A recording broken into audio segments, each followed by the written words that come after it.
அன்பான மக்களே, நம்மளோட மகாநதி டிஆர்பி நான் நினச்சேன் இந்த வாரம் நல்லா இன்க்ரீஸ் ஆகும் அப்படின்னு. ஏன்னா இந்த வாரம் கொஞ்சம் நல்லாவே போச்சு இல்லையா, இந்த செலிப்ரேஷன் அது இதுன்னு சொல்லிட்டு கொஞ்சம் நல்லா போச்சு. அதனால கொஞ்சம் நல்லாயிருக்கும் அப்படின்னு பார்த்ததில் இல்லை 0.1 இந்த மாதிரி அவங்க இன்க்ரீஸ் ஆகியிருக்காங்க.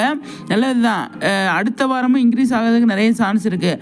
ஏன் அப்படின்னா அடுத்த வாரம் இந்த கன்சீவாக இருக்கிற ட்ராக் இதெல்லாம் கொண்டு வருவாங்க இல்லையா, அதனால் அடுத்த வாரமும் மகாநதி டிஆர்பி சூப்பராக முன்னுக்கு வந்துருவாங்க அப்படிங்கிறதுல எந்த ஒரு டவுட்டும் கிடையாது. ஆனால் இந்த வாரம் அதிகமாக இருக்கிறது நல்ல விஷயமா இருக்குது. சூப்பரில் எதிர்பார்த்தது தான். மற்ற சீரியலை விட இவங்க கொஞ்சம் முன்னாடி மேலே ஏறி வந்துக்கிட்டு தான் இருக்காங்க. இப்போ ட்ராக்கும் வேறு மாதிரி போயிட்டுருக்கு. இப்போ அடுத்த வாரம் கண்டிப்பாக நல்ல ரேட்டிங் தான் வாங்குவாங்க. அர்பனூரில் கரெக்டாக இன்க்ரீஸ் ஆகிட்டே தான் இருக்காங்க. இப்போ இன்றைக்கி இதில் மகாநதி சூப்பர் அப்படின்னு தான் சொல்லணும். ஏன் அப்படின்னா அவங்க லாஸ்ட் வீக்கை கம்பேர் பண்ணும்போது இந்த வீக் சூப்பர் அப்படிங்கிறதான்.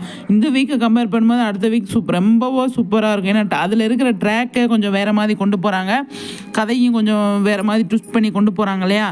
அதனால் மகாநதி இன்க்ரீஸ் ஆகிருக்கிறதுல பிகா ஃபேன்ஸ் எல்லாருமே ஹாப்பியாக தான் இருப்பாங்க அப்படிங்கிறதுல எந்த ஒரு டவுட்டுமே கிடையாது. அடுத்தடுத்து எந்தெந்த சீரியல் எந்தெந்த இடத்த பிடிச்சிருக்காங்க அப்படிங்கிறத நம்ம அடுத்த வீடியோவில் பார்க்கலாம். இப்போதைக்கு மகாநதி கொஞ்சம் ஜாஸ்தியாக இருக்காங்க. அதை பார்க்கும்போது நல்லா பெருமையாக தான் இருக்குது அப்படிங்கிறதான். டிஆர்பி ஜாஸ்தியான தான் சீரியலும் நல்லா எடுத்துகிட்டு போவாங்க, அவங்களும் ஒரு ஆர்வத்தோடு இல்லையா. நம்ம கலை சொல்கிறீங்க, உங்கள் கருத்துக்களை ஷேர் பண்ணுங்கள். சரிங்களா, நெக்ஸ்ட் வீடியோவில் சந்திக்கலாம்.